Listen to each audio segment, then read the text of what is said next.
look at Nipsey. He was one of the biggest presence, one of the biggest rappers out of LA. Streets loved him, everybody loved you. One of the biggest dudes out of the 60s doing this thing. And you see one of his homies, one of his own homies, to take his life like it wasn't, like he was nobody. Same gang. Like a same gang, your own homies, take you out like it ain't nothing. Like it wasn't even a fight. No, like, you know what I mean? He just took you out. Like, that's what I'm saying. It's like, nobody, it will never be one man that feel like he just controlling and calling all the shots in LA. Like, it can't be that.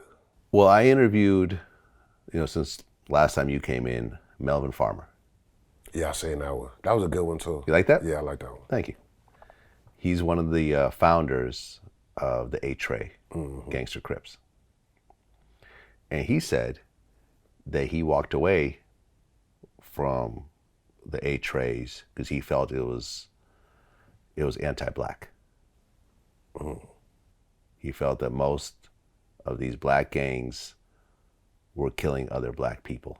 And he even went so far as to say that he felt these gangs were the reasons why the civil rights movement in the 60s and 70s actually stopped. Well, you said something interesting. You said they've always had gangs. The only difference with the Crips and Bloods is they're anti-black. Everything else was pro-black. That's why I stopped. That's why the movement stopped.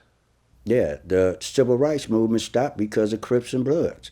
When we started going to prison, we had to fight the Mexican mafia, the black guerrilla family. We coming in there following George Jackson, Geronimo Pratt. These were, they just had the San Marin shootout where they went and tried escaping from San Quentin up from Soledad to Soledad Brothers and all that. And here it is, a group of young blacks coming in for getting into it with blacks.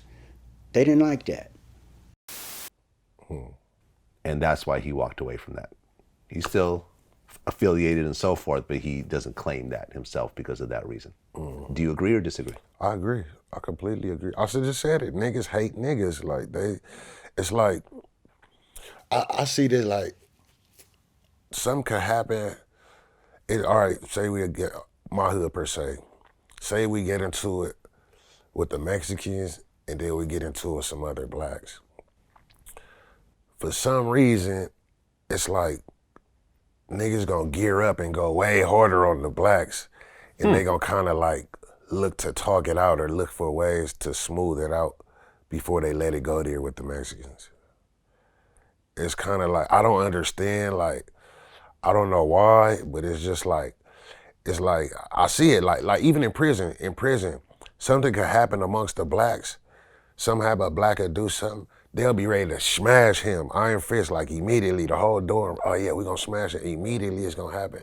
Something happened with the Hispanics, it's a whole lot of talking and, you know what I mean, it's a lot before they just take it there. It's a lot more like, they gonna take a lot more steps to prevent it before it actually go there. But just say if it's the Bloods against the Crips, the Bloods gonna take off.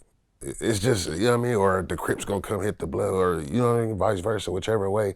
It's just like, I don't know, it's like, it feels like niggas are like systematically or unconsciously trained to hate other niggas.